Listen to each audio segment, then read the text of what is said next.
Setting Goals, 2023 edition. Hey everyone, I'm Matthew Cornwell with Get Taped here in Atlanta, Georgia, one of Atlanta's original audition taping services, which I co-own with my amazingly talented, beautiful wife and best friend, Brooke. Happy New Year, baby.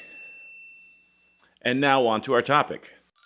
Setting goals. Hey, it's the new year. Or not, depending on when you're watching this. But either way, around the new year, it's no surprise that you may be setting goals for the upcoming year. It's a natural thing to do, although permit me to briefly highlight the randomness of this quirk with humanity. I mean, we're just on this blue marble circling around the sun. There's really no start or stop to that orbit, and so we as humans just assigned a random calendar for all intents and purposes.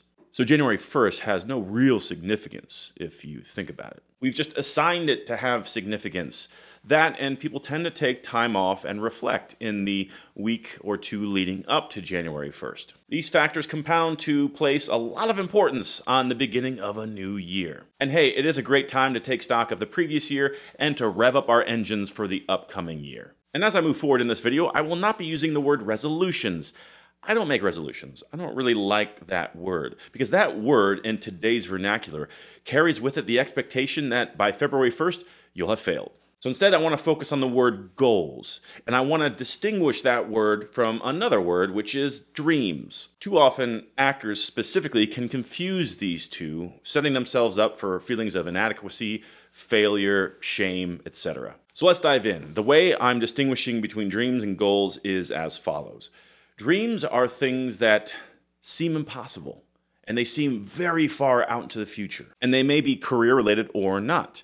You may dream of winning that EGOT, that Emmy, Grammy, Oscar, and Tony, or you may dream of getting married to that famous celebrity. First, they have to divorce their current spouse, though, you know. Or you may dream of winning the Powerball jackpot. Goals, on the other hand, are things that are attainable through action steps that you could plot out right now. And I want to give credit where credit's due to the Hubmerman Lab Podcast, which my employee, Katie, turned me onto, that presents the science behind goal setting and is pretty much the basis for this entire video. Link in the show notes below. But in short, here are some of the guidelines for setting goals in 2023. Moderately challenging goals. Okay, so don't pick something that is so impossible to achieve that you can't even foresee yourself achieving it in the next decade, let alone a year. You'll be overwhelmed on where to start, and you'll quickly get frustrated. So for instance, as an actor, do not, I repeat, do not make it a goal to book 5 TV shows this year and 3 films. Because although you could map out some action steps towards achieving those goals, for someone like me who already has an agent and already has great relationships with all the casting directors in this market, there's not a lot I could do actively to achieve those goals. I've shared on this channel a couple times that I recently had a 12-month drought. So if I had had a goal of booking X number of jobs during that drought, I would have been filled with feelings of shame and failure and inadequacy. But I didn't do anything wrong during those 12 months. My work wasn't suffering.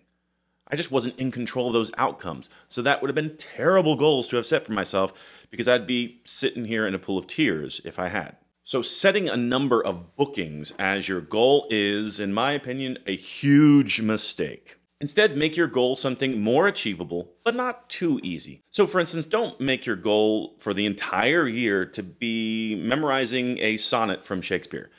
Most actors could do that in a day. But that might be one action step on a path to creating your one-person show where you inexplicably recite all of Shakespeare's sonnets. But if you do, more power to you. Or let me brag on myself for a second about my passion project, Roger Espionager. In 2021, I set a goal for myself to produce the pilot. Now, the dream is to shoot the whole series and do many, many seasons. But to set an achievable goal in the year 2021, I said, hey, I'm going to organize the crew, I'm going to cast the rest of the roles, and I'm going to raise the money to shoot a pilot. And I did. And that, ladies and gentlemen, felt good. And this brings me to my next point on goal setting. Plan concretely.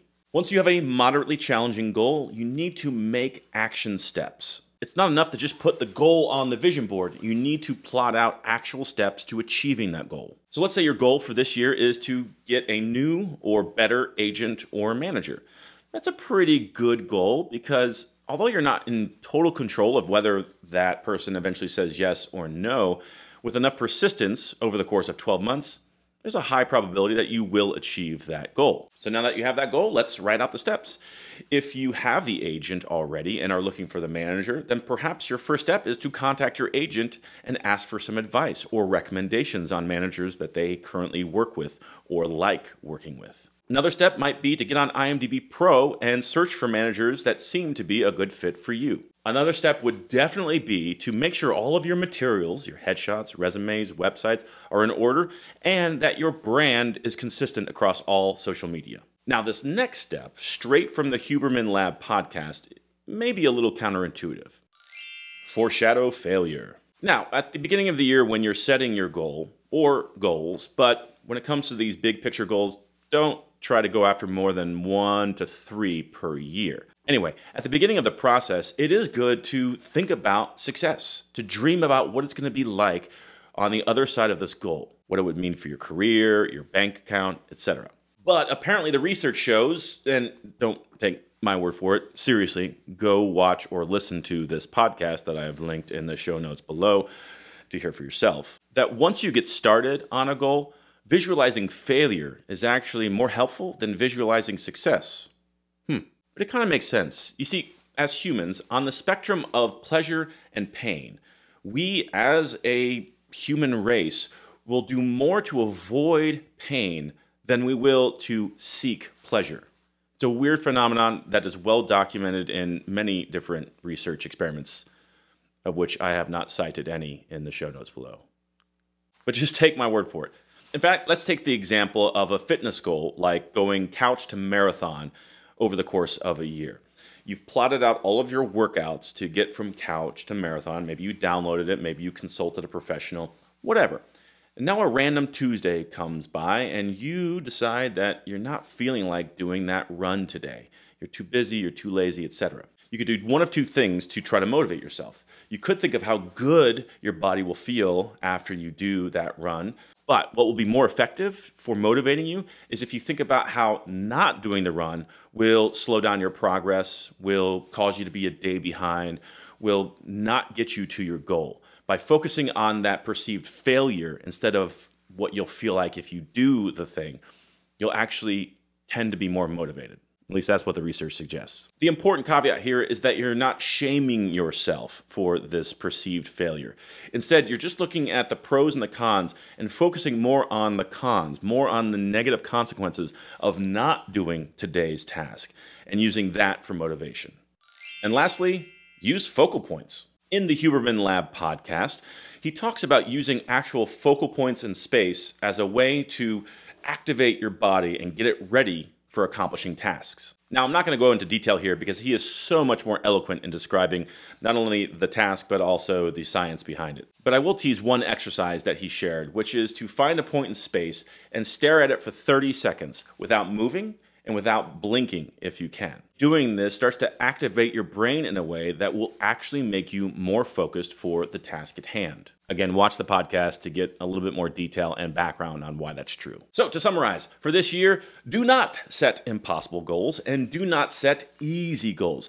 Set some reasonably attainable goals that have specificity to them. And within each goal, you need to set even more specific action steps that will get you to that goal. And as you make progress, don't hesitate to foreshadow failure as a way to continue to motivate yourself. And if you decide to watch or listen to that Hubmerman Lab podcast, then also use some of the techniques he has given you for visualization and getting more focused on a daily basis. One last warning for actors, just be sure to ask yourself that the goal you're setting is actually attainable and that is actually reasonably within your control. For instance, if you're at the beginning of your career, booking a Spielberg movie, probably not the best goal for the next 12 months because that's not really within your control. That's not a goal, that's a dream. And please hear me on this. Dreams are great. You should still have dreams. You should still make that vision board or write in your journal about where you would like to be in 20 and 40 years.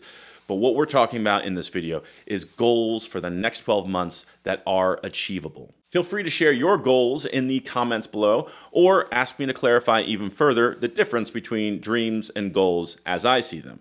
Because again, in this video, they were just sort of my definition, my distinction between dreams and goals. That's it for now. Thanks for watching, and we'll see you on set.